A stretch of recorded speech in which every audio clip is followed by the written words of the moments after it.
to the issue of China. So, why do you think the U.S. feels this imperative to confront China rather than cooperate with it? Even political thinkers like Mearsheimer, for example, who I think a lot of us enjoy for his calls on realism on issues like, Russia and the U.S. relationship with Israel. But even he still thinks that the U.S. has to confront China. Like there's this deeply embedded belief really across the political spectrum. So I guess, what's your take on that? Why is it so necessary for so many of these Americans, even intellectuals, like they feel that we have to confront China? It's funny you mentioned Mearsheimer because he and I were sitting next to each other at a luncheon a couple of years ago, and this is what we talked about for an hour and a half. And I'm like, why do you think we need to confront China? And essentially, for Mearsheimer, I would say like literally it's an ontological belief. It's a faith in how world politics works. And let's see how old John Mearsheimer is. By the way, I totally butchered his name, but I'm allowed to because people butcher my name all the time. So I'm allowed. Yeah, people just sometimes call me. This is true. People sometimes call me just Josh or David. I wonder what they're trying to express there. I actually heard you say that. Yeah, it's okay though. It's allowed. Like when you have such a common, white boy name, it's okay for people to call you other names that are as common. Triple parentheses, Josh or David. But so the Jewish white boy thing. Got it. So Mearsheimer's 73 years old, right? So Mearsheimer grew up in a particular age where there were particular assumptions about international politics. And as a realist, he's shaped by a generation of people who came of age in the 1930s and 1940s who thought, and a lot of realists continue to think, and this is where I really disagree with them. I actually wrote an article about this called Foreign Policy for the 21st Century in Boston Review. But they basically believe that international politics is inherently conflictual and that you'll always have great power and they'll always fight with each other. And that, I think, is because IR as a field was developed in response to Hitler. And so you have a lot of assumptions about international politics that were literally formulated in the 1930s. And these assumptions about what international politics, capital I, is emerge from that decade. And I just think that's fundamentally ahistorical and fundamentally wrong. I mean, I think most of the time, actually, you don't have a Hitler. You don't have someone at the head of a major industrial state basically willing to commit geopolitical suicide by fighting a two-front war. That usually doesn't happen, actually. So I think a lot of those fundamental assumptions wind up distorting geopolitical analysis. And that's what I think is happening to John Mearsheimer. I think that he's assuming international politics is something that I don't necessarily think it is.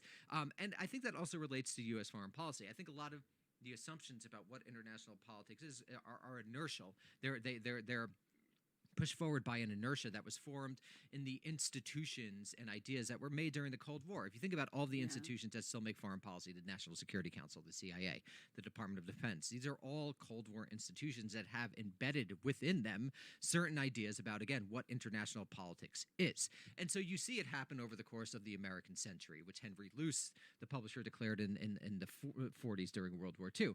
You see how it starts with the Nazis. The Nazis then become the Soviets. The Soviets then become, in the 1990s, when we were kids, genocide. Like the U.S. is going to stop genocide. 9/11, the greatest gift to the foreign policy establishment. You have Islam, and you have the use of Hitler analogies, et cetera, et cetera. And now you have China, right? So you just see how, you basically see over the course of the American century, the identification of new existential enemies that basically just support the structures of the American empire that continue to exist. So I think that's really the major reason why a lot of people, even people broadly on the what's called the restrainer side, which is not a name I love. There's kind of a BDSM quality to it, but you see a lot of people on the restrainer side essentially.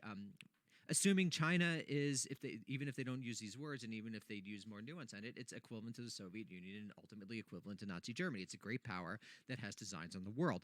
Also, I think that American Protestantism plays a role here. I think there's an inherently universalizing quality to American political culture that emerges from the Protestant the Protestant origins of this country. You have this universalizing global quality to how Americans understand the world that they then impute or project on other powers. You saw this in the Cold War, and particularly in George Kennan's long telegram when he said that Marxism Leninism is a global ideology that is global designs. I thought that was mostly projection. You think about Stalin; he was talking about socialism in one country in the 1920s. It's not exactly a secret. The Soviet Union didn't have the power to do it. But I think you see the imputation of this idea onto other great powers when really, empirically, historically, I mean, everyone kind of has to agree this is the fact. There's been one global empire in human history, and it's been the United States. There's one country that has 750 about bases, and it is the United States. So I think all those things work together to wind up to this sort of like new Cold War rhetoric with China. Of course, it's different because the political economies of the U.S. and China are much more embedded than the U.S. and Soviet Union ever were. So I don't think you could ever have quite the same thing.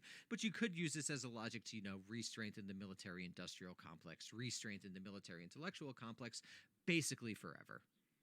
Yeah, and of course there's also the added issue of, wanting to have this sort of unipolar world forever where it's just American dominance, and there's this fear. I mean, China's economy is rising. Like, we've all seen these sort of, Defense Department white papers about China's economy being a huge threat to the Americans because it's going to overtake it. But